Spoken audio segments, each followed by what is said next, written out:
Hello students, welcome back to my YouTube channel physics club by Shakti sir. आज हम thermal properties of matter, ये जो हमारे पास chapter होता है 11th क्लास में, उसमें नीट में पूछे गए जितने भी प्रीवियस ईयर के क्वेश्चन हैं उनको सॉल्व करेंगे। आई होप कि आपको ये सीरीज़ पसंद आ रही होगी और पसंद आनी भी चाहिए। बहुत ज़्यादा हेल्पफुल है जो बच्चे नीट 2023 में अपेयर हो रहे हैं। चलिए स्टार्ट करते हैं क्वेश्चन नंबर 1 से। क्वेश्चन नंबर 1 क्या कहता है? A copper rod of 88 centimeter and an aluminium rod of unknown length having their increase in length independent of increase in temperature। फिर से पढ़ते हैं। एक कॉपर रॉड है जिसकी 88 सेंटीमीटर लेंथ है और एक एल्यूमिनियम रॉड है जिसकी लेंथ हमें पता नहीं है। Have their increase in length, ध्यान रखिएगा, इंक्रीज इन लेंथ जिसको हम यूजुअली डेल्टा एल लिखते हैं, independent of increase in temperature. मतलब ये डेल्टा एल जो है वो इंक्रीज इन टेम्परेचर पे डिपेंड नहीं कर रहा है। The length of the aluminium rod is, ठीक है। तो चलिए सबसे पहले तो हम चेंज इन लेंथ का फॉर्मूला क्या होता है? ये होता है initial length alpha delta T, ऐसे लिखा जाता है। क्लियर हो गया? तो एक तो लिखा जाएगा कॉपर के लिए, तो कॉपर के लिए लिखा जाएगा, और दूसरा लिखा जाएगा चेंज इन लेंथ एल्यूमिनियम के लिए। तो एल्यूमिनियम के लिए लिख देते हैं अल्फ़ा एल्यूमिनियम और डेल्टा टी। अब ये दोनों टेम्परेचर से इंडिपेंडेंट हैं, ठीक। तो अब क्या किया जाए ना? अब आप देख सकते हो कि इनको हम क्या कर सकते हैं। अब डेल्टा टी तो दोनों में सेम रहेगा ना, है ना? तो इसलिए हम इसको लिख सकते हैं इस तरह से, alpha C U equals to aluminium alpha aluminium, इस तरह से। तो अब देखो, अब जो भी हमें कैलकुलेट करना है, the length of the aluminium rod, ये हमें कैलकुलेट करना है। तो length of copper, alpha of copper divided by alpha of aluminium equals to length of aluminium, ऐसे लिख देते हैं, ठीक है। तो इसको जब हम वैल्यूज़ पुट करते हैं, लेंथ ऑफ कॉपर है आपके पास 88 इंटू 10⁻² मीटर में लिख दिया गया, मल्टीप्लाई अल्फ़ा कॉपर कितना है 1.7 इंटू 10⁻5 है, ऐसा यूनिट्स में है, और अल्फ़ा एल्यूमिनियम है 2.2 इंटू 10⁻5 अगेन ऐसा यूनिट्स में है, equals to length of aluminium. तो इसको सॉल्व करने के पास आपको लेंथ ऑफ एल्यूमिनियम का जो वैल्यू मिल जाएगा, that is comes out to be approximately 68 centimetre, ठीक। तो 68 सेंटीमीटर, ऑप्शन सी ये हमारा रिक्वायर्ड आंसर होगा यहाँ पर, ऑप्शन सी। क्वेश्चन नंबर 2 देखते हैं। मैंने सारे लिंक जो previous day 1, day 2, day 3, day 4 जितने भी हैं वो सारे लिंक अपने डिस्क्रिप्शन में दे रखे हैं, आप उनको चेक कर सकते हैं अगर आपको दूसरे चैप्टर्स की भी रिवीजन करनी है, और करनी भी चाहिए, ठीक है। अब देखते हैं question number 2। Coefficient of linear expansion, जिसको अल्फा लिखा जाता है, brass and steel rod are alpha 1 and alpha 2, ठीक है। आगे कहता है length of brass and steel rods are L1 and L2 respectively if L2 minus L1 is maintained at all temperatures, which of the following relation holds good. अच्छा सवाल है, हमें ये सीखना पड़ेगा। क्या कह रहा है? सबसे पहले तो आपको पता है कि टेम्परेचर के चेंज होने से लेंथ इंक्रीज़ करेगी, ठीक है। तो ये इसको कंसीडर कर लेते हैं कि जो लेंथ इंक्रीज़ होने के बाद L1 डैश हो गई, पहले L1 थी 1 प्लस अल्फ़ा 1 डेल्टा टी, ऐसे लिख दिया। सिमिलरली L2 डैश लिखा जा सकता है L2 1 plus alpha 2 delta T, ऐसे लिखा जा सकता है, ठीक है। अब वो कह रहा है L2 minus L1 is maintained same. ये मेंटेन्ड तभी सेम रहेगा, L2 माइनस L1 मेंटेन्ड तभी रहेगा जब L2 dash minus L1 dash maintained रहेगा, कि दोनों का डिफरेंस, जो भी ये डिफरेंस आ रहा है और जो ये डिफरेंस आएगा, ये क्या रहना चाहिए? सेम रहना चाहिए, ठीक।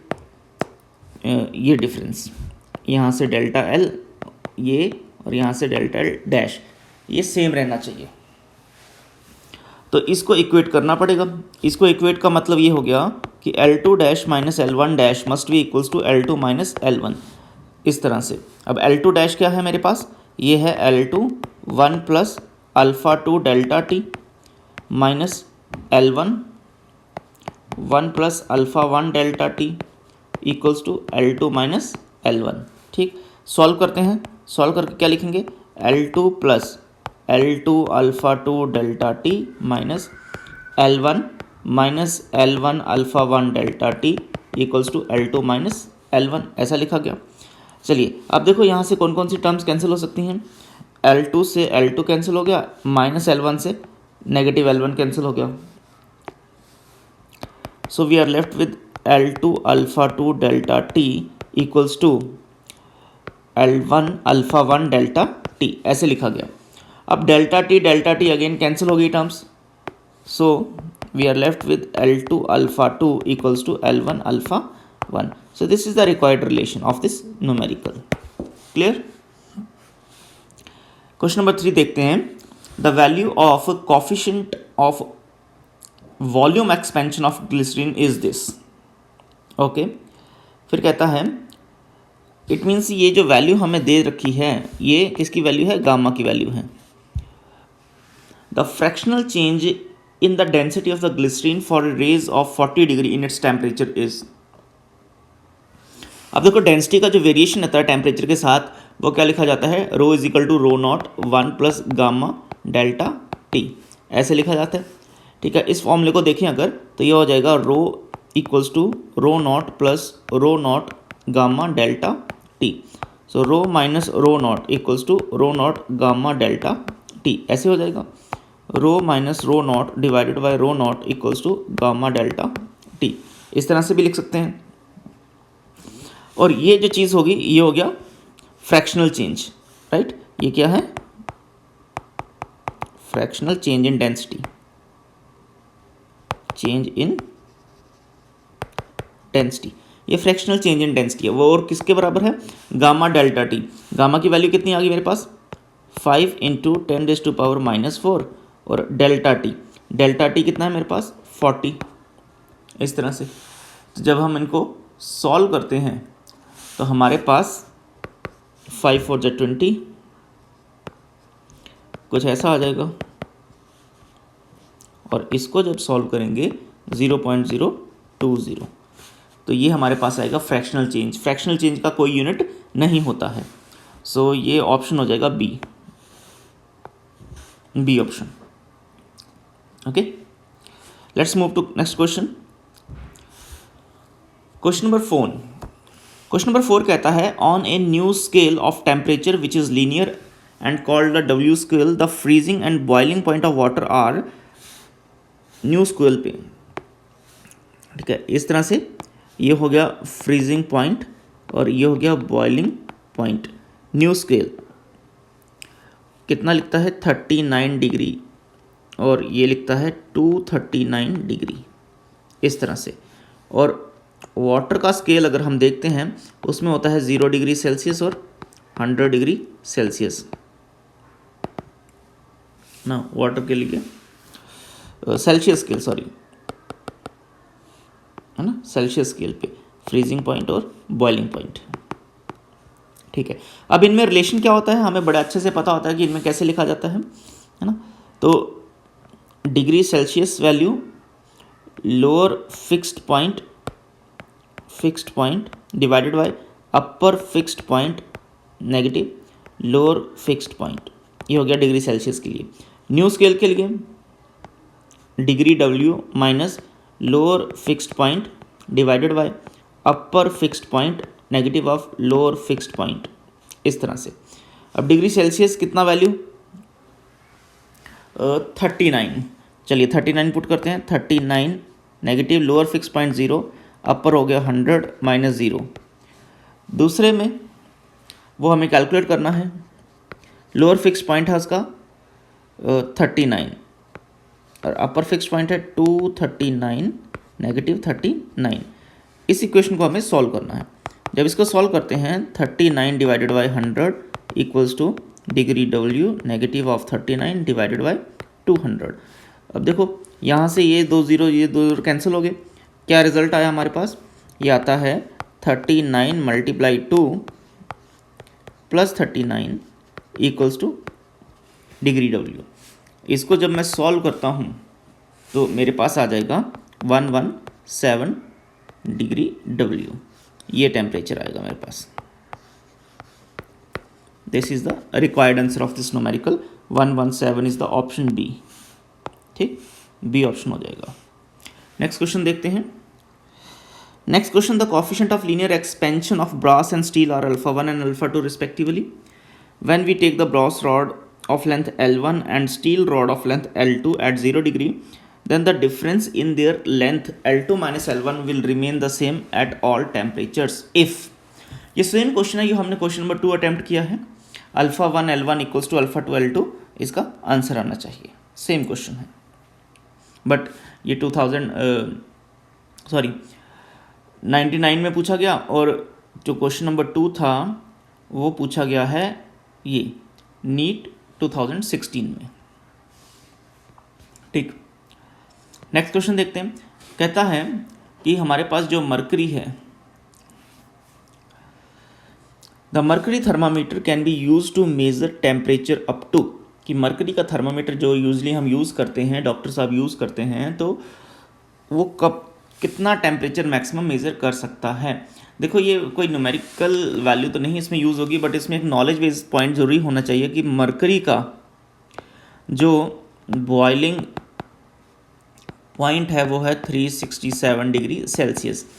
तो जब तक मरकरी बॉयल नहीं होगा तब तक वो मेज़र कर सकता है।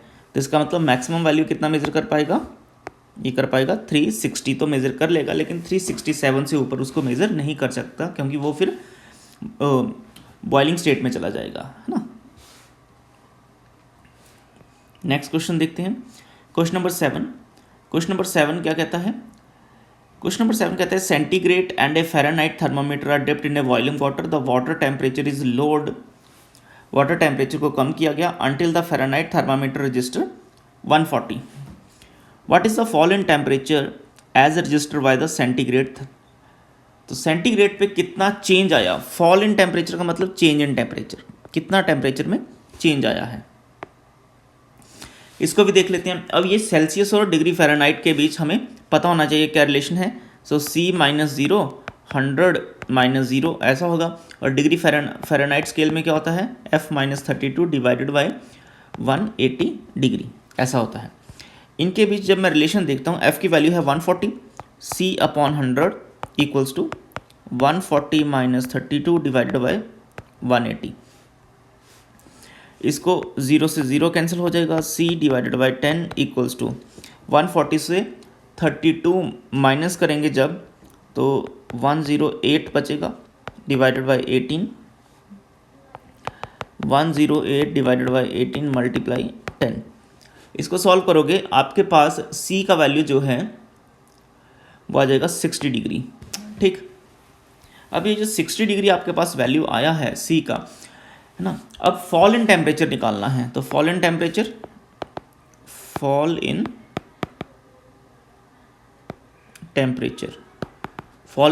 कितना होगा, temperature of boiling water negative final temperature, temperature of boiling water negative final temperature कितना है। बॉइलिंग वाटर का टेम्परेचर कितना होता है 100 डिग्री सेल्सियस, अब कितना आया 60 डिग्री सेल्सियस, चेंज कितना आ गया 40 degree Celsius. So this is the required answer of this numerical, option C. Okay students, question number 8 discuss करते हैं। देखो ये जो क्वेश्चन नंबर 8 या इसके बाद के न्यूमेरिकल आएंगे ये स्पेसिफिक हीट कैपेसिटी पे होंगे या कैलोरीमेट्री पे होंगे, ठीक है, इन टॉपिक्स पे होंगे। तो देखते हैं ये क्वेश्चन क्या कहता है।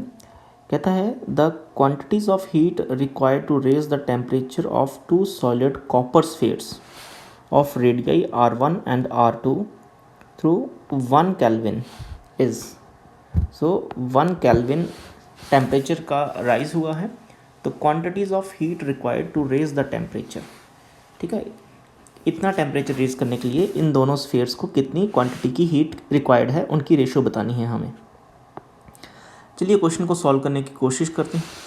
हमें पता है कि टेम्परेचर के कारण जो भी एनर्जी में ज़रूरत पड़ती है वो क्या लिखी जाती है, दैट इज़ इक्वल्स टू, आप ऐसा लिख सकते हैं उनको कि Q is equal to MC delta T, कि टेम्परेचर की चेंज से जो हीट एनर्जी में चेंजेस आती हैं, राइट, या heat required is equal to MC delta T। Clear हो गया। अब मास की जगह हमें क्या दिया गया है, रेडियस दिया गया है, तो रेडियस से क्या निकलेगा, वॉल्यूम, वॉल्यूम को डेंसिटी से मल्टीप्लाई करेंगे तो मास लिखा जा सकता है, ठीक है ना। तो मास को हम क्या लिख सकते हैं, volume of the sphere multiply by density, ऐसे लिख सकते हैं, ठीक। चलिए, जब मैं ऐसा लिखता हूँ तो Q क्या आ जाएगा, Q is equal to 4/3 pi R cube multiply density C and delta T। Okay, अब देखो दोनों ही स्फीयर्स को सेम टेम्परेचर से राइज किया गया बाय 1 केल्विन, दोनों ही स्फीयर का डेंसिटी सेम होगा, C का वैल्यू सेम होगा, है ना, क्योंकि दोनों कॉपर के बने हुए ना, उनकी डेंसिटी सेम होगी, C का वैल्यू सेम होगा, तो टाइम ये टर्म सेम रहेंगी, 4/3 पाई भी कांस्टेंट रहेगा। इसका मतलब क्या होगा कि जो हीट है that is directly proportional to R cube, है ना, ये बचेगा। So heat 1 divided by heat 2 equals to R1 divided by R2, इसका क्यूब लिखा जा सकता है। अब R1 कहता है 1.5 टाइम्स ऑफ R2 है डिवाइडेड बाई R2, इसका क्यूब लिखना है हमने, तो ये हो जाएगा 15/10, इट मीन्स 3/2, 3 3 9 3 27 एंड 2 2 4 2 8, ये आपके पास आंसर आना चाहिए 27/8, और ये है ऑप्शन नंबर डी, करेक्ट हो गया। चलिए आगे बढ़ते हैं। क्वेश्चन नंबर 9 है हमारे पास, a piece of ice falling from a height of h, ice कहाँ से, h हाइट से गिरती है, जैसे ये कोई आइस का क्यूब है, ठीक, वो कहाँ से गिरा, h हाइट से गिरता है, h हाइट से गिरता है, तो so that it melt completely, ठीक है, कम्प्लीटली मेल्ट हो गया। Only 1/4 of the heat, 1/4 of the heat produced is absorbed by the ice, तो इसमें कितनी हीट थी, mgh, और इसका 1/4 कितना हो गया, 1/4 ऑफ दिस मच एनर्जी हो गया mg/4। ये जो mg/4 एनर्जी है उसका क्या होगा, only 1/4 of the heat produced is absorbed by the ice and all energy of ice get converted into heat during its fall. मतलब जो mg था, mgh हमारे पास एनर्जी थी, वो सारी की सारी कन्वर्ट हो गई है, बट उसका सिर्फ 1/4 ही आइस ने एब्जॉर्ब किया है। The value of h is, तो h का हमें वैल्यू बताना है कि कितना होगा, ठीक है, और मेल्ट किया गया है। अब मेल्ट करने में कितनी हमारी रिक्वायरमेंट होती है, ml आइस, है ना, इतना होता है, और mgh/4, ऐसे m से m कैंसिल हो जाएगा, तो ये हो जाएगा 4l ice divided by g is equal to h। आप देख सकते हैं कि अगर हम इसको ऐसा रखते हैं तो यहाँ से h की वैल्यू हमें मिल सकती है।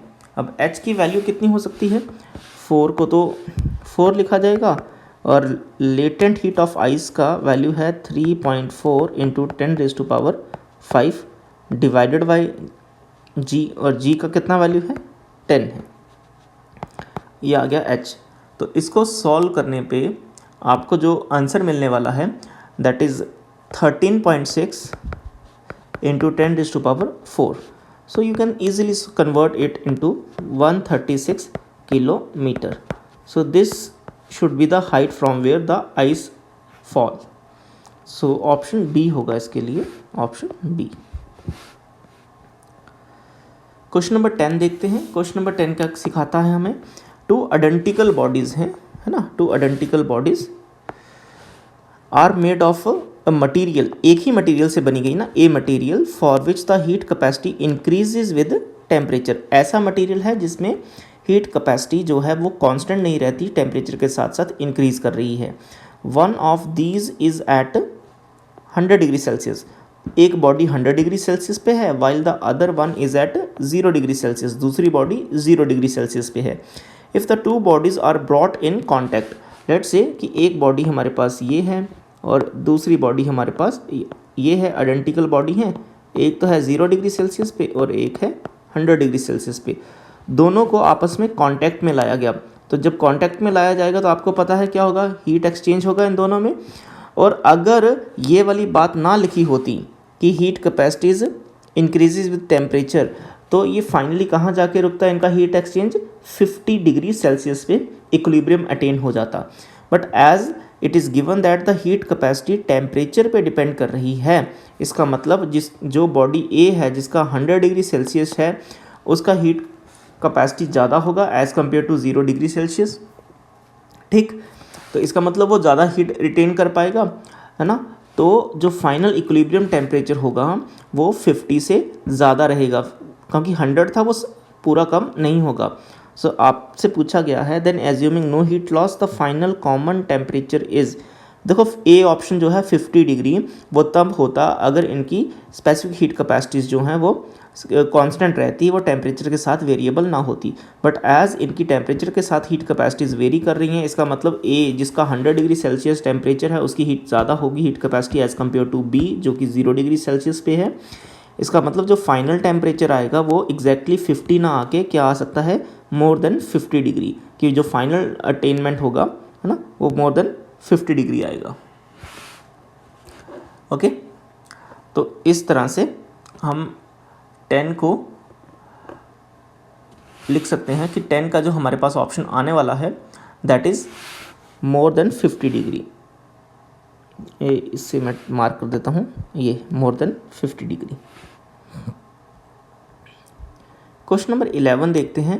कहता है steam eight 100 degree Celsius is passed into 20 gram of water ना। तो ऐसे सवाल बड़े ही मज़ेदार होते हैं।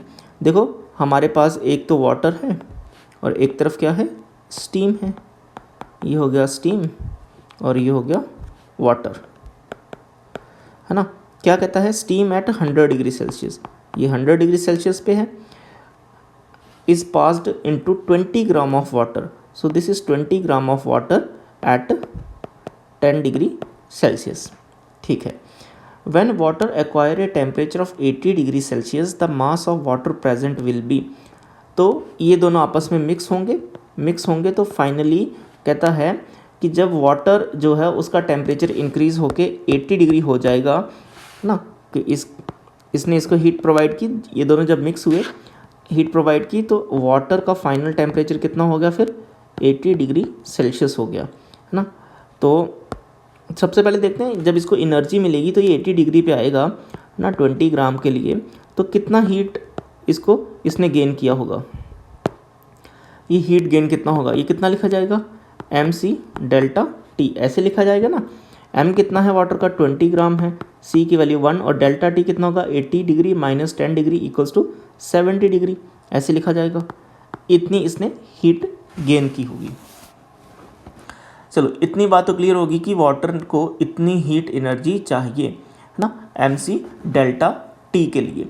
अब इतनी एनर्जी देने के लिए अगर मैं इसको अच्छे से लिखूं तो ये कितना हो जाएगा, 7 टू 14 0 इतने कैलोरी मैं कह लेता हूं कि इसको वाटर को एनर्जी की रिक्वायरमेंट है। अब इतनी एनर्जी देने के लिए स्टीम कितना पानी में कंडेंस हुआ होगा वो देख लेते हैं। तो जो स्टीम ने एनर्जी लॉस किया है ना, पहले तो वो कंडेंस हुई तो लिखेंगे mLV और उसके बाद वो 100 डिग्री से कहाँ पर आती है स्टीम, 80 डिग्री पर आती है, तो mc डेल्टा टी, है ना। देखो स्टीम था, क्या था, स्टीम पहले किस में कन्वर्ट हुआ, वाटर एट 100 डिग्री सेल्सियस पे, है ना। स्टीम 100 डिग्री सेल्सियस पे था तो कौन सा फार्मूला लगेगा, mLV वाले से। फिर ये 100 डिग्री से कहाँ पर गया वाटर, ये वाटर गया 80 डिग्री सेल्सियस पे, फिर से एनर्जी लॉस हुआ, लेकिन अब कौन सा फॉर्मूला लगेगा, mc डेल्टा टी वाला, है ना। वाटर से वाटर जा रहा है, लेकिन कौन सा, ये वाटर कहाँ से बना, ये याद रखें स्टीम से बना है, ठीक है। तो इसका मास अभी हमें पता नहीं है कि कितना है, ठीक है। तो ये Q lost is equal to mLV कितना होगा इसका 540 देन प्लस m वाटर का C का वैल्यू 1 और चेंज इन टेम्परेचर कितना 100 से 80 जा रहे हैं तो यहाँ 20 डिग्री का चेंज इन टेम्परेचर हो रहा है ना 20 डिग्री सेल्सियस का, तो मैं लिख रहा हूँ 20 डिग्री। अब आपको पता है by the principle of calorimetry heat gain equals to heat loss. ठीक, जब हम इस बात पे वापस आते हैं तो ये जो heat loss equals to heat gain है तो इसको ऐसे लिखा जाएगा फिर, और इधर m 540 plus 20 1400 equals to m, ये हो जाएगा 560। तो इस तरह से डिवाइडेड बाय 560, ये टर्म्स कैंसिल हो गई, right. And then we can cancel the situations, light से 7 2 जा 14 एंड 7 8 जा 56, then 2 1 are 2, 2 4 are, so it comes out to be 10/4. So 10/4 is nothing but 5/2 and this is equals to 2/5 ग्राम, ये मास का value आता है। सो पहले वाटर कितना था, आप देख सकते हैं पहले वाटर कितना था 20 ग्राम था, ठीक है 20 ग्राम था। तो 80 डिग्री पे जब स्टीम कितना कन्वर्ट हो रहा है, स्टीम का सिर्फ 2.5 ग्राम वाटर में कन्वर्ट हुआ है और रिक्वायर्ड एनर्जी स्टीम ने वाटर को सप्लाई कर दी, सो दैट कि जो वाटर 0 डिग्री सेल्सियस पे था वो एनर्जी गेन करे, ये जो एनर्जी गेन करे और कहाँ पर आ जाए 80 डिग्री सेल्सियस पे आ जाए। ठीक है, तो फाइनल क्वांटिटी ऑफ वाटर कितना हो जाएगा, जो ऑलरेडी 20 ग्राम था प्लस इसमें 2.5 ग्राम ऐड कर दिया, so it is 22.5 gram. So this is the final quantity of water and it is the required answer of this numerical. Next question देखते हैं, कहता है लिक्विड ऑक्सीजन है जो कि 50 kelvin is heated to 300 kelvin at constant pressure. ठीक है, temperature change हुआ है इसका, राइट। लिक्विड ऑक्सीजन याद रखना लिक्विड है, उसको 300 केल्विन पे लेके गए eight constant pressure of 1 atmosphere, the rate of heating is constant. अब रेट ऑफ हीटिंग क्या है उसका, कांस्टेंट है। तो आगे कहता है which one of the following graphs represent the variation of temperature with time, कि टाइम के साथ साथ कौन सा वेरिएशन है यहाँ पर। अब देखो इस क्वेश्चन में क्या है कि इतना तो बात क्लियर है हमें कि टेम्परेचर कहाँ से कहाँ बढ़ा है, 50 केल्विन से 300 केल्विन पे पहुँचा है। तो डायरेक्टली पहुँचा है कि डी ऑप्शन के अकॉर्डिंग पहुँचा होगा, सी ऑप्शन के अकॉर्डिंग पहुँचा होगा, बी ऑप्शन के अकॉर्डिंग पहुँचा होगा, कैसे पहुँचा होगा, तो इस बात का पता हमें लगाना पड़ेगा। देखो ये बात क्या है कि डी और सी ऑप्शन तो सिंपली बता रहे हैं कि ये इसका स्टेट चेंज नहीं हो रहा है, कि 50 से ये सीधे के पे चला गया, लिक्विड के लिक्विड फॉर्म में ही चला गया। ठीक है, और जो ए ऑप्शन है वो आपको क्या बताता है कि ऑलरेडी इनके पास टेम्परेचर है, जैसे ऐसा, और ये है हमारे पास सिचुएशन। तो ये क्या बताता है कि ऑलरेडी हमारे पास कितना है 50 के है और इसको हमने आगे राइज करना है। तो धीरे से टेम्परेचर इंक्रीज हुआ, लिक्विड बना, लिक्विड से फिर लिक्विड यहाँ तक पहुँचा, ये लिक्विड फेज था, उसके बाद ये वेपराइज हो गया, तो फिर इसने ये वाला वेपर स्टेट में आ गया, है ना, जिसमें टेम्परेचर चेंज नहीं होता है, बस स्टेट चेंज होता है। तो ये कौन सा फॉर्म है, सिर्फ स्टेट चेंज हो रही है, स्टेट चेंज। जब स्टेट चेंज हो गई उसके बाद वो फिर से राइज होना शुरू हो गया। ठीक है, तो फिर से टेम्परेचर चेंज हो गया शुरू। तो इस तरह का जो ग्राफ होगा जिसमें स्टेट चेंज भी इंडिकेट क्लियरली होना चाहिए, वही सबसे सूटेबल ग्राफ होगा। तो ये टेम्परेचर था और ये था टाइम। तो ऐसा ग्राफ हमें कौन सा दिख रहा है, फर्स्ट ऑप्शन ही दिख रहा है। क्लियर है, चलिए आगे बढ़ते हैं। नेक्स्ट क्वेश्चन है हमारे पास, क्वेश्चन नंबर 13, कहता है when 1 kg of ice eight 0 degree Celsius melt to water at 0 degree Celsius, the resulting change in its entropy taking latent heat of ice to be 80 calorie per degree Celsius is। तो 1 kg of ice था 0 degree Celsius पे, वो melt हो गया है water में, तो entropy में कितना चेंज आया है। तो देखो इसमें क्या लिखा जा सकता है, सबसे पहले तो एंट्रोपी का जो फॉर्मूला होता है वो हमें पता होना चाहिए। एंट्रोपी को डेल्टा एस से लिखा जाएगा, वो होता है इस तरह से, है ना, एनर्जी डिवाइडेड बाय टेम्परेचर। तो यहाँ पर कितना एनर्जी का चेंज हुआ है ना। जब वो आइस से वाटर में कन्वर्ट हुआ तो एनर्जी लॉस हुआ होगा ना। कितना एनर्जी लॉस हुआ है आइस के लिए, वो होगा mLF इतना। और टेम्परेचर कितना ना, टेम्परेचर को आपको लिखना पड़ेगा। अब टेम्परेचर जब हम लिखेंगे वो 0 डिग्री सेल्सियस था, इसका मतलब केल्विन की टर्म में वो होगा, केल्विन की टर्म में वो 270 डिग्री होना चाहिए।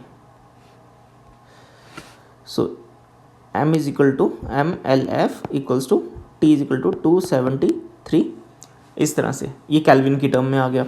अब delta S equals to mass कितना है 1 kg, 1 kg मतलब 1000 ग्राम। LF कितना है, वो भी है 80 कैलोरी पर degree Celsius divided bye 273, right. जब हम इसको सॉल्व करते हैं तो हमारे पास जो आंसर आएगा दैट इज़ 293 कैलोरी पर केल्विन।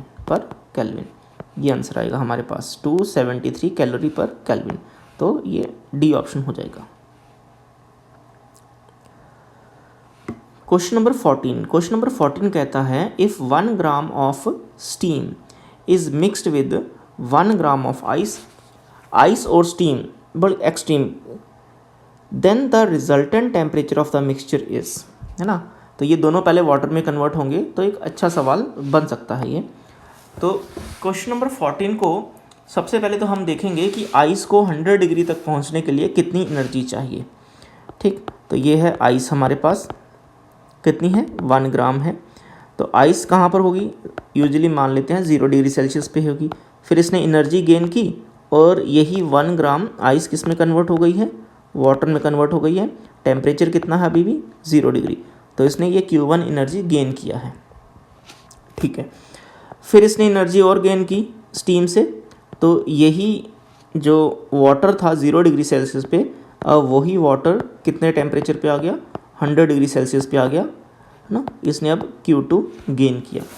तो इतना गेन, ये जो Q1 और Q2 गेन है ये कौन प्रोवाइड करेगा, स्टीम प्रोवाइड करेगी। स्टीम कैसे प्रोवाइड करेगी, सो Q गेन कितना होगा Q1 प्लस Q2, ओके। और इनको अगर मैं लिखना चाहूँ तो ये Q1 कितना लिखा जाएगा, there is no temperature change, mLF mc of water delta T, ऐसे लिखा जाएगा। अब दूसरा केस आ गया स्टीम का।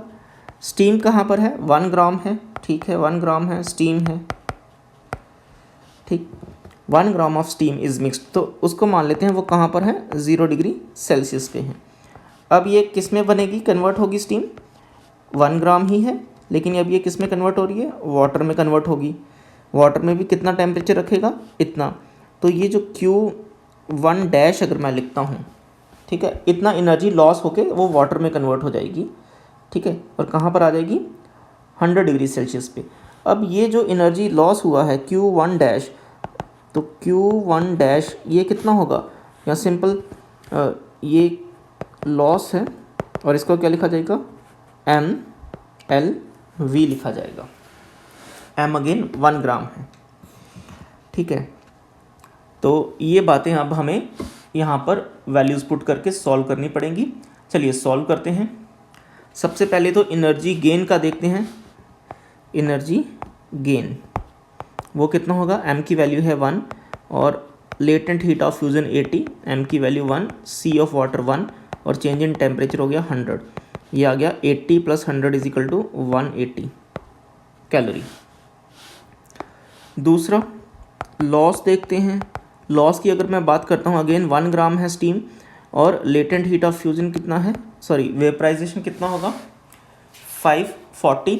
कुछ जगह हम 536 भी, टू बी मोर एग्जैक्ट 536 भी यूज़ कर लेते हैं, तो 536 ऐसा, तो ये भी कितना हो जाएगा, इतने कैलोरी हो जाएगा। अब आप देख सकते हो कि 1 ग्राम ऑफ स्टीम जो है, अगर वो स्टीम यहाँ से देखते हैं कि 1 ग्राम ऑफ स्टीम जो है, जैसे ये 1 ग्राम ऑफ स्टीम था, अगर ये स्टीम सारी की सारी 1 ग्राम का 1 ग्राम ही वाटर में कन्वर्ट होती है, तो ऐसी सिचुएशन में आप देखोगे कि क्या होगा, देखो यहाँ से किस में कन्वर्ट हो रही है, इसमें कन्वर्ट हो रही है। तो ऐसी सिचुएशन में क्या हो रहा है, हमें कितनी एनर्जी लॉस हो रहा है, इतना एनर्जी लॉस हो रहा है 536 कैलोरीज का। लेकिन हमारी रिक्वायरमेंट कितनी है, हमारी रिक्वायरमेंट है बस 180 कैलोरीज की। इतना मतलब, इसका मतलब ये हो गया हमें 1 ग्राम स्टीम मेल्ट उसको कंडेंस होने की ज़रूरत नहीं है। उससे कम क्वांटिटी अगर कंडेंस होगी तो भी हमें 180 कैलोरी मिल ही जाएगा, क्योंकि अगर सारी की सारी 1 ग्राम ही कंडेंस हो जाती है तो कितना हीट रिलीज़ हो रहा है, 536 हीट रिलीज़ हो रहा है। ठीक है, तो इतनी बात तो क्लियर हो गई कि जो स्टीम है वो इतनी एनर्जी 180 कैलोरी एनर्जी वाटर को प्रोवाइड या आइस को प्रोवाइड कर सकती है। So the final temperature the ice can attain और this mixture can attain will be, कितना हो गया ये 100 डिग्री सेल्सियस। देखो स्टीम भी कहाँ आ गई 100 डिग्री सेल्सियस पे और आइस भी कहाँ आ गई है 100 डिग्री सेल्सियस पे। सो इसका फाइनल टेम्परेचर कितना हो सकता है, 100 डिग्री सेल्सियस हो सकता है। करेक्ट हो गया। सो इसका हम देखेंगे 100 degree which is the option number this third option, C option. Next कहता है thermal capacity of 40 gram of aluminium is. Thermal capacity आपको स्पेसिफिक हीट कैपेसिटी दे रखी है। अब जो थर्मल कैपेसिटी होती है जिसको हम क्यों लिख सकते हैं, हमें पता है MS डेल्टा T लिखते हैं हम, है ना। ये होता है heat required to raise the temperature of any quantity of mass by 1 degree Celsius या 1 केल्विन। इसका मतलब कि कितनी एनर्जी चाहिए, डेल्टा T कितना होगा 1 केल्विन और 1 डिग्री सेल्सियस हो, मास जितना भी हो उतना, कि उसको कितनी हीट एनर्जी चाहिए कि उस क्वांटिटी का, उस मास का टेम्परेचर कितना राइज हो जाए, 1 केल्विन या फिर 1 डिग्री सेल्सियस राइज हो जाए। तो हमें डेल्टा T की वैल्यू पता लग गई 1। सब डेल्टा Q देखना पड़ेगा, है ना। M की वैल्यू आपको दी गई है 40 ग्राम, है ना। S आपको दिया गया है 0.2, ठीक, और डेल्टा T होगा 1। जब आप इसको सॉल्व करेंगे 40 × 2/10, ये टर्म्स कैंसिल हो जाएंगी। अच्छा, ये जूल में लिखा गया है तो हम यूनिट्स को साथ लेके चलते हैं। फिर चलिए यूनिट्स को साथ साथ लिखते हैं। तो ये हो जाएगा मेरे पास 40, क्योंकि ऐसा यूनिट्स में है, जूल्स में है। So this is our 40 gram and S is equal to 0.2 calorie पर ग्राम केल्विन, ऐसा है। इसमें से देखो क्या क्या टर्म्स कैंसिल हो सकती है, ग्राम से ग्राम कैंसिल हो जाएगा। तो हमारे पास क्या आंसर आ सकता है, डेसिमल और 40 का 0 कैंसिल हो जाएगा, it comes out to be 8 unit आ जाएंगी कैलोरी पर केल्विन। लेकिन हमें किस में चाहिए, हमें जूल्स में चाहिए ना। तो जब जूल्स में चाहिए तो ये जो हो जाएगा 8 को हम मल्टीप्लाई कर देंगे 4.2 से, ठीक है। तो ये टर्म हो जाएगी, है ना, जूल्स में पर केल्विन, सॉरी पर केल्विन हो या पर डिग्री सेल्सियस एक ही बात है, ठीक है, क्योंकि दोनों का चेंज इन टेम्परेचर में तो सेम ही, कोई फ़र्क नहीं पड़ेगा। जब मैं चेंज इन टेम्परेचर करूँगा तो उसमें कोई फ़र्क पड़ने वाला नहीं है। तो इस तरह से हम इसको लिख सकते हैं। या so this comes out to be 33.6 joules per degree Celsius. So this can be our option number D. Question number 16 देखते हैं। क्वेश्चन नंबर 16 क्या कहता है, क्वेश्चन नंबर 16 कह रहा है कि हमारे पास दो कंटेनर हैं A and B are partially filled with water and closed, ठीक है। The volume of A is twice as that of B, volume of A equals to 2 times of volume of B and it contain half the amount of water, है ना। Water की बात करें तो A में half है, अगर B में 1 लीटर है तो A वाले में कितना है, हाफ लीटर है, half the amount of water in B if both are at the same temperature, है ना। ये बहुत इंपॉर्टेंट है, दोनों का टेम्परेचर क्या है, सेम है। The water vapour in the container will have pressure in the ratio of, the water vapour in the container, तो कंटेनर में जो वाटर वेपर बनेगा उसका प्रेशर का रेशो क्या होगा दोनों कंटेनर्स में, हम जब देखेंगे। तो देखो ये एक छोटे से कॉन्सेप्ट पे क्वेश्चन बेस्ड है। कॉन्सेप्ट क्या कहता है कि जो वेपर प्रेशर होता है ना किसी भी सब्सटेंस का, वो अमाउंट ऑफ सब्सटेंस से इंडिपेंडेंट होता है। तो मैं लिख देता हूं, vapour pressure is independent of the amount of substance, amount किस पे डिपेंड करता है, सिर्फ टेम्परेचर पे। It only depends on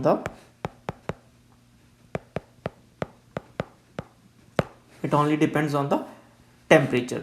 so they have, दोनों का टेम्परेचर तो सेम था, तो इसका मतलब दोनों प्रेशर 1 प्रेशर 2 क्या हो जाएगा, 1:1। सो ये हमारे पास बी ऑप्शन आना चाहिए, बी ऑप्शन। क्वेश्चन नंबर 17 देखते हैं, कहता है 10 gram of ice cube at 0 degree Celsius are released in a tumbler. ठीक है, water equivalent 55 gram at 40 degree Celsius. ठीक है, assuming that negligible heat is taken from the surrounding, मतलब surrounding में कोई भी हीट लॉस नहीं हुआ है। The temperature of water in the tumbler becomes nearly, तो जब उसमें आइस डाली गई टम्बलर में तो उसका फाइनल टेम्परेचर डिक्रीज होगा, तो कितना हो जाएगा वो बताना है हमें। चलिए इसको सॉल्व करने की कोशिश करते हैं। तो देखो जब इक्विलिब्रियम अटेन होगा तो मान लेते हैं कि इक्विलिब्रियम टेम्परेचर थीटा है, let theta be the equilibrium temperature. ठीक, जब इक्विलिब्रियम अटेन हुआ वाटर और आइस में तो इतना टेम्परेचर था। अब आइस ने तो हीट गेन की है ना, ठीक है, तो कितनी हीट गेन करनी पड़ेगी आइस को, तो लेट से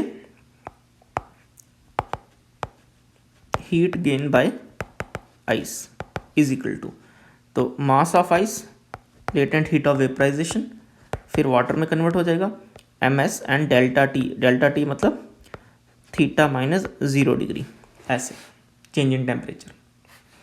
इसको अगर मैं देखता हूँ तो ये जो आइस ने हीट गेन किया है, आइस का मास कितना है 10 ग्राम, लेटेंट हीट ऑफ वेपराइजेशन कितना है, latent heat of fusion 80 plus 10 into 1 into theta, ये आ गया।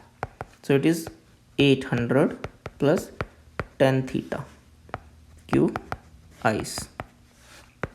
Let's say it is our equation number first. Okay, इतनी बात तो क्लियर होगी। अब हीट लॉस जो है, हीट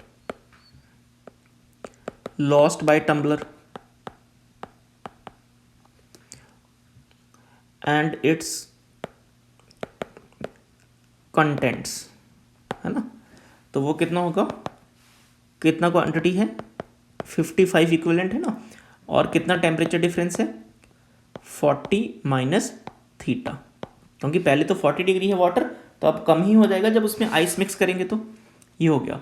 अब इन दोनों इक्वेशंस को bye the principle of calorimetry हमें इक्वेट करना होगा। तो ये हो गया हीट लॉस्ट, तो फ्रॉम फर्स्ट एंड सेकेंड हमें इनको इक्वेट करना होगा। जब मैं इनको इक्वेट करता हूँ तो ये मेरे पास इक्वेशन फर्स्ट आ गया 800 प्लस 10 थीटा, ठीक, 800 plus 10 theta, just 1 minute, so it is 800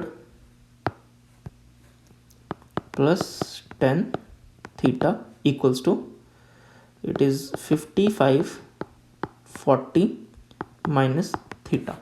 इस तरह से इसको लिखा गया। यहाँ से थीटा का कैलकुलेशन करना है हमें। So 800 plus 10 theta equals to 55 multiply 40 minus 55 theta. Theta वाली टर्म्स एक तरफ ले जाऊँ तो ये हो जाएगा 0, 5 4 जा 20, 5 4 जा 20 and this is 22 minus 800 and this comes out to be 55 plus 10 is equal to 65 theta. So 65 theta equals to, and it comes out to be 1400. ठीक, सो थीटा हो जाएगा 1400 डिवाइडेड बाय 65. तो थीटा का अप्रॉक्सीमेट वैल्यू तो मैं लिख रहा हूँ 21.5 डिग्री सेल्सियस. सो नियरेस्ट पॉसिबल आपके पास कौन सा है? नियरेस्ट पॉसिबल आंसर जो है दैट इज़ 22 डिग्री सेल्सियस.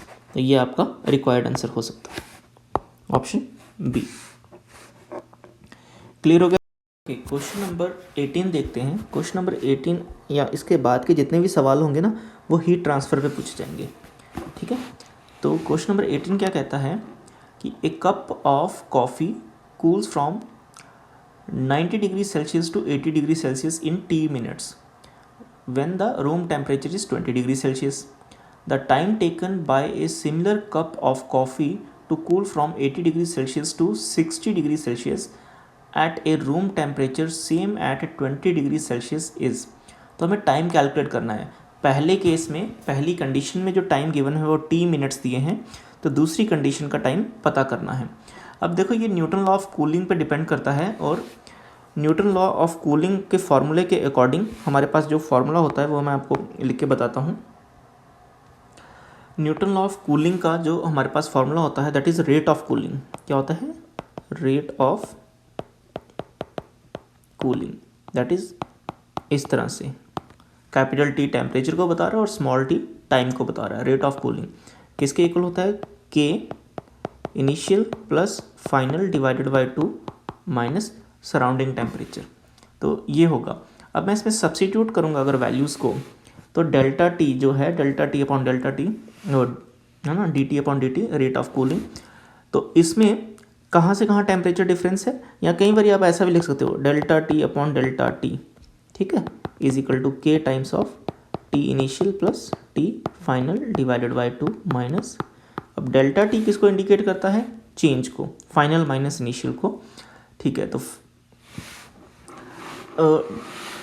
इसको अब आप लिख सकते हैं सब्स्टिट्यूटिंग वैल्यूज़. जैसे ही मैं वैल्यूज़ को यहाँ पर सब्स्टिट्यूट करता हूँ तो ये जो लिखा जाएगा कहाँ से कहाँ वेरिएशन हो रहा है, 90 से 80 तक वेरिएशन हो रहा है, और कितना टाइम लग रहा है? T टाइम लग रहा है, इक्वल्स टू K, और ये हो जाएगा 90 प्लस 80 डिवाइडेड बाई 2, और सराउंडिंग टेम्परेचर कितना है वो लिखना पड़ेगा. सराउंडिंग टेम्परेचर आपको 20 दिया गया है इस तरह से, तो इसको सॉल्व करना पड़ेगा. सो ये आ जाएगा 90 minus 80, 10 by T is equal to K. So 170 divided by 2 minus 20 इस तरह से. So 10 by T equals to K. So it comes out to be 170 minus 40 divided by 2. So 10 by T equals to K. देखते हैं ये कितना आएगा. ये 130 divided by 2 आ गया. ठीक,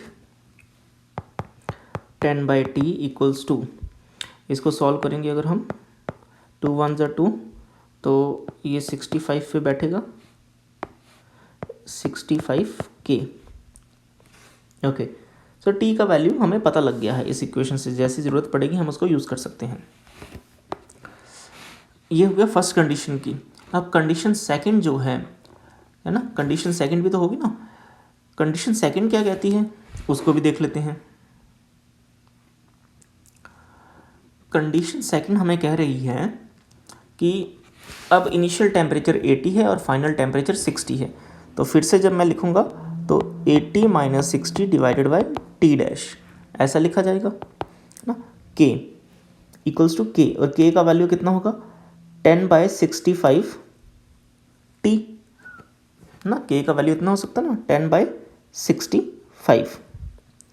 सो यहाँ से 10 by 65 T equals to K, 10 by 65 T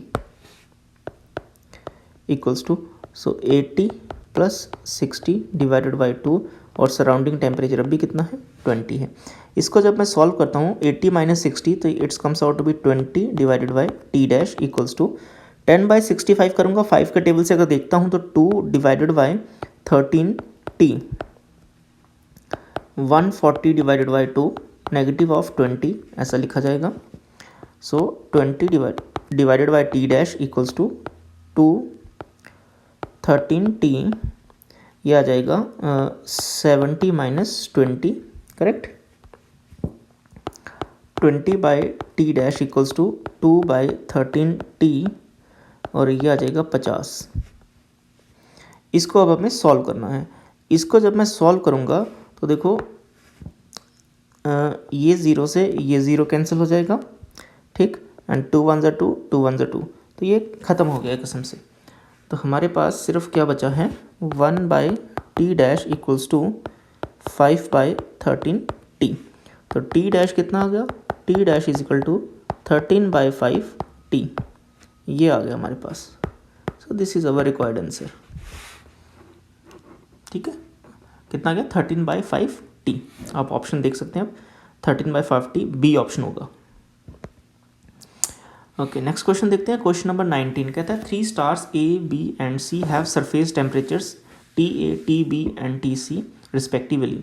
star A appear bluish, है ना, स्टार B जो है वो रेडिश दिखाई दे रहा है और स्टार C येलोइश दिखाई दे रहा है। तो कौन सा टेम्परेचर ज़्यादा होगा। देखो अब अगर हम GYOR वेबग्योर पे देखते हैं तो रेड की वेवलेंथ सबसे मैक्सिमम होती है और इसकी वायलेट की वेवलेंथ सबसे मिनिमम होती है। मिनिमम वेवलेंथ का मतलब क्या होगा, मिनिमम वेवलेंथ का मतलब होगा मैक्सिमम एनर्जी, है ना। क्या मतलब होगा, मैक्सिमम एनर्जी, ठीक। और रेड मैक्सिमम वेवलेंथ है तो मिनिमम एनर्जी, मिनिमम एनर्जी होगा, ठीक है। तो इसके आधार पर अगर देखा जाए तो आपके पास,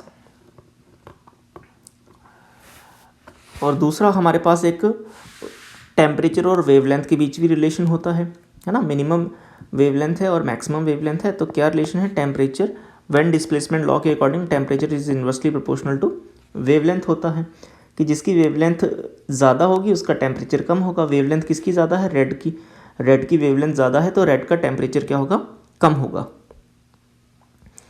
तो रेड किसको शो इंडिकेट कर रहा है, star A is bluish, B is reddish, है ना। बी वाला रेडिश है, मतलब बी टेम्परेचर जो होगा वो टेम्परेचर बी सबसे कम होगा। और सबसे ज़्यादा कौन सा है, सबसे ज़्यादा होगा ब्लूइश वाला, ए वाला। तो ए वाला इंडिकेट कर रहा है टेम्परेचर ए, तो बीच में आ जाएगा टेम्परेचर सी। इस तरह का पैटर्न होना चाहिए, है ना। इस तरह का मतलब TA ग्रेटर देन TC और सबसे लास्ट पे क्या आना चाहिए, TB आना चाहिए, ACB, ठीक है। ये आएगा डी ऑप्शन। नेक्स्ट क्वेश्चन देखते हैं। An object kept in a large room having air temperature of 25 degree take 12 minutes to cool 80 degree to 70 degree. The time taken to cool for the same object from 70 degree to 60 degree would be. तो ये same question जो अभी हमने solve किया है, इसी pattern पे आप ये वाले पैटर्न पे, क्वेश्चन नंबर 18 के पैटर्न पे इसको सॉल्व कर सकते हैं। एग्जैक्टली मैं आंसर बता देता हूँ, आप इसी पैटर्न पे इसको सॉल्व कर सकते हैं, ठीक। तो क्वेश्चन नंबर 20 का जो ऑप्शन है that is D option.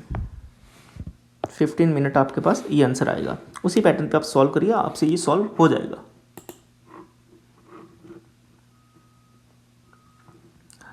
Okay, so next question है मेरे पास क्वेश्चन नंबर 21। अब क्वेश्चन नंबर 21 देखो किस पे है, एक लेक वाले पे है ना। लेक वाला जो 21 जो है क्वेश्चन नंबर, वो लेक वाले कॉन्सेप्ट पे है। अब कहता है a deep rectangular pond of surface area A containing water, जिसमें वाटर है, जिसकी डेंसिटी रो दी गई है, स्पेसिफिक हीट कैपेसिटी भी गिवन है, is located in a region where the outside air temperature is at a steady value. और कितनी वैल्यू है उसकी, -26 degree. The thickness of the frozen ice layer in this pond at a certain instant is X।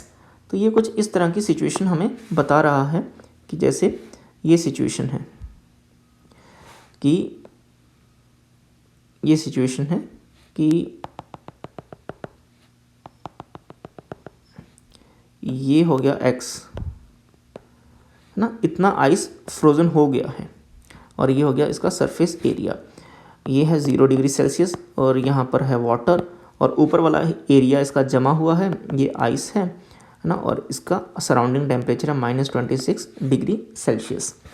तो ये small layer हम consider करेंगे इसको, उसको dx लिख रहा हूँ। The thickness, okay, taking the thermal conductivity of the ice as k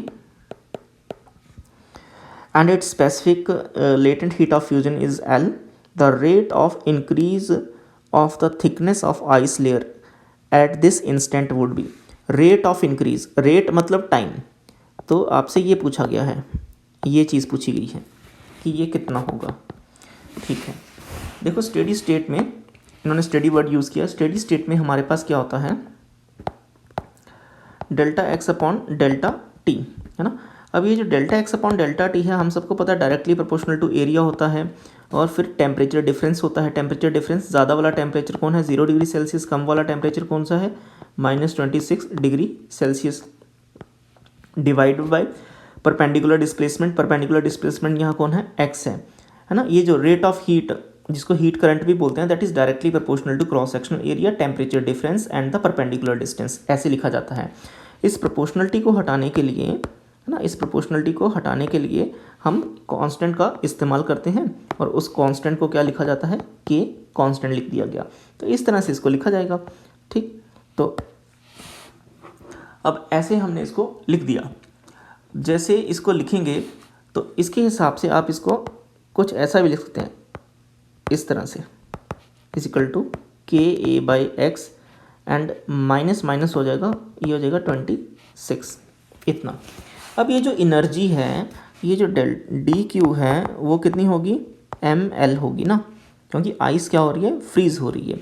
तो इसकी जगह हम लिख देंगे ml/टाइम dt is equal to KA/x into 26। Step clear है सबको? चलिए आगे बढ़ते हैं। नेक्स्ट स्टेप क्या आता है, मास। मास को हटाना है। अब मास क्या होता है, मास होता है वॉल्यूम मल्टीप्लाई बाय डेंसिटी। ठीक है, तो स्मॉल मास होगा तो वॉल्यूम क्या लिखा जाएगा, cross sectional area into small layer. यहाँ से देखो ये है dm, तो इसका क्या हो गया, ये तो हो गया इसका cross sectional area A multiply by dx। ठीक, ये हो गया वॉल्यूम, मल्टीप्लाई बाय डेंसिटी कर देंगे, मल्टीप्लाई बाय डेंसिटी, ये हो गया स्मॉल मास ना dm। चलिए, तो dm की जगह, यहाँ पर dm की जगह कितना आ जाएगा, a dx rho L/dt is equal to KA/x 26। सारे स्टेप क्लियर हैं ना। देखो dm था, dm को मैंने ये लिख दिया है इस तरह से। अब dm की वैल्यू कितनी है, a dx row, a dx रो, ये लिख दिया। l पहले से था, l पहले से आ गया, dt पहले से था, dt पहले से आ गया। क्लियर हो गए ये सारे स्टेप? ठीक है, चलिए आगे बढ़ते हैं। अब देखो क्या क्या टर्म्स हम कैंसिल कर सकते हैं। ए वाली टर्म कैंसिल हो सकती है, यहाँ पे उसको हमने कैंसिल कर दिया है।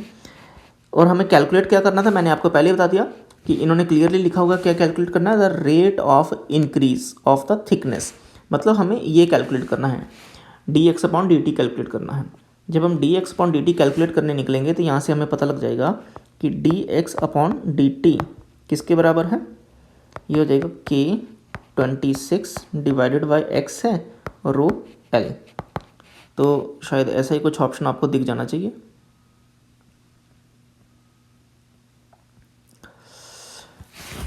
तो इस तरह से आपके पास आ गया, दिस इज क्वेश्चन नंबर 21, या तो ये आ गया आपके पास 26 के रो XL।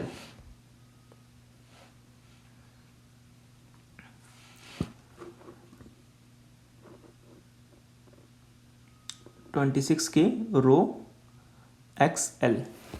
ठीक है, तो इस तरह से आप इसको लिख सकते हैं। कौन सा ऑप्शन आएगा, सी ऑप्शन आ गया आपके पास, सी ऑप्शन आ गया। ठीक, ये this is your answer.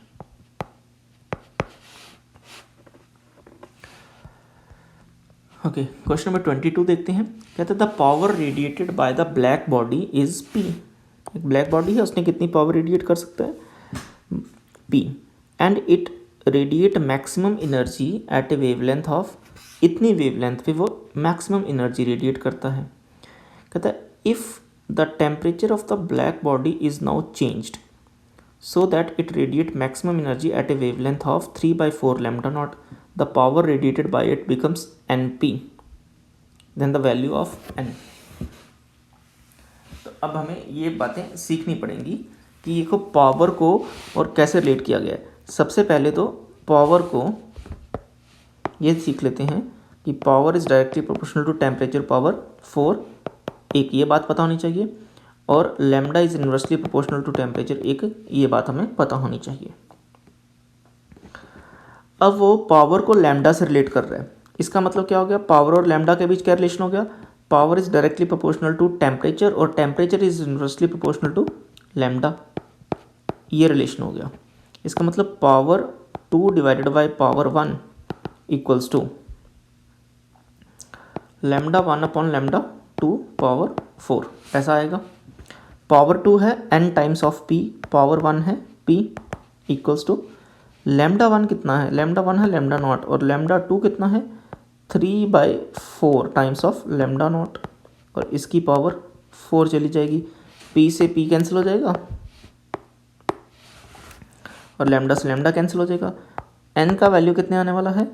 4 into 4 into 4 into 4 divided by 3 3 जा 9, 9 9 जा 81, कुछ ऐसा। 4 4 जा 16 मल्टीप्लाई 16 डिवाइडेड बाय 81, है ना। ये 256 हो जाएगा, 256 डिवाइडेड बाय 81। तो n का value 256 divided by 81, that is option first, ये आ जाएगा इसका।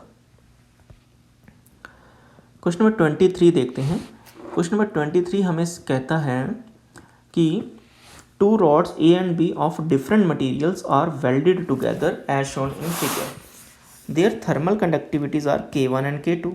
The thermal conductivity of the composite rod will be, देखो जब पैरेलल अरेंजमेंट होता है n रॉड्स का तो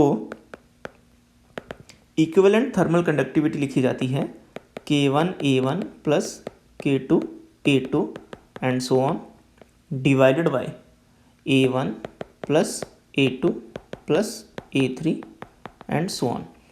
अब यहाँ पर हमें एरिया के बारे में, जिसको A1 A2 लिखा गया है, क्रॉस सेक्शन एरिया के बारे में कुछ बताया नहीं गया इस क्वेश्चन में, ठीक है।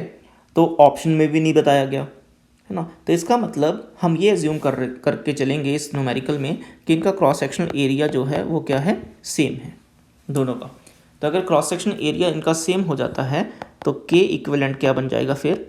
K1 प्लस K2, ये कॉमन आ गया, और 2 टाइम्स ऑफ A से A कैंसिल हो गया, सो K1 plus K2 divided by 2, ये ऑप्शन आपके पास दिख जाएगा, option number first.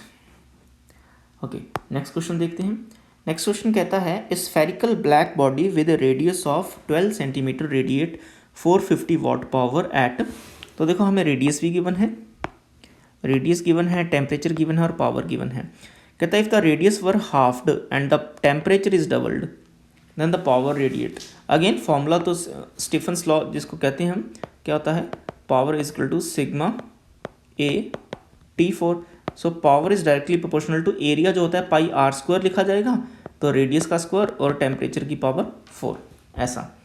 So P2 upon P1 equals to R2 upon R1 का स्क्वायर T2 अपॉन T1 का पावर 4, ऐसे लिखा जाएगा। अब P2 अपॉन P1 कितना है, कितनी पावर है? 450 वॉट है, equals to radius two, if the radius were halved, पहले से आधा हो गया, है ना। पहले कितना रेडियस था? रेडियस इज 12 सेंटीमीटर, हाफ हो गया मतलब अब कितना हो गया? 6 हो गया, ऐसे। एंड टेम्परेचर इज डबल्ड, पहले टेम्परेचर कितना था? 50, तो उससे डबल हो गया है, ऐसे 2 टाइम हो गया ना, इस तरह से। तो बहुत सारी टर्म्स कैंसिल हो रही हैं, ये टर्म्स कैंसिल हो जाएंगी और यहाँ से 2 आ जाएगा। तो इसका मतलब P2 बाई 450 इक्वल्स टू, ये आ गया 1/4 और 2 टू जा 4 टू जा 8 टू जा 16, ये आ गया, इसको सॉल्व करेंगे आ गया 4। सो P2 आ गया 450 इंटू 4। तो ये देखो अब किसके अकॉर्डिंग बैठता है, 900 1800, तो ये आना चाहिए, इसकी पावर रेडिएट वुड भी इतने वॉट होनी चाहिए। ठीक, नेक्स्ट क्वेश्चन देखते हैं। कहता है black body is at a temperature of, black body का कितना टेम्परेचर है, इतना टेम्परेचर है। The energy of radiation emitted by the body at a wavelength of इतने नैनोमीटर U1 है, इतने नैनोमीटर वेवलेंथ पे U2 है और इतने नैनोमीटर वेवलेंथ पे U3 है। व्हेन कांस्टेंट गिवन है, कहता है विच of the following is correct. अब वेवलेंथ और टेम्परेचर, वेवलेंथ और टेम्परेचर का वेन डिस्प्लेसमेंट लॉ के अकॉर्डिंग एक रिलेशन होता है ना, हमें पता होना चाहिए। क्या कहता है, wavelength is equal to B/T। तो देखते हैं, टेम्परेचर गिवन है उस बॉडी का, B की वैल्यू कितनी है, ये है मिनिमम वेवलेंथ। ओके, तो B की वैल्यू है आपके पास 2.88 इंटू 10⁻⁶ नैनोमीटर केल्विन, ऐसे लिखा गया है ना, नैनोमीटर केल्विन में। ठीक, नैनोमीटर केल्विन। और टेम्परेचर कितना है, टेम्परेचर है 5760 केल्विन। अब ये केल्विन से केल्विन कैंसिल हो गया, वेवलेंथ तो नैनोमीटर में आएगी, तो इसका जो लैम्डा मिनिमम आपको आएगा, लैम्डा मिनिमम की जो इसमें आपके पास कैलकुलेट करने के बाद जो वैल्यू आने वाली है, so lambda minimum it's comes out to be 500 nanometre. अब देखो 500 नैनोमीटर वेवलेंथ पे कौन सी एनर्जी रिलीज हो रही है, कितनी एनर्जी है, U2, तो ये मैक्सिमम होगी, है ना, इस मिनिमम वेवलेंथ पे मैक्सिमम एनर्जी, करेक्ट है। इसका मतलब U2 सबसे ज़्यादा होगा, तो ये wavelength correspond to maximum energy, 500 nanometre wavelength corresponds to maximum energy. इसका मतलब U2 तो मैक्सिमम होगी और U1 और U3 मिनिमम होंगी, ओके, U2 से तो कम ही होगी। तो रिलेशन अगर देखें तो U2 is greater than U1 which is the third option. Third option यहाँ पर करेक्ट आ जाएगा।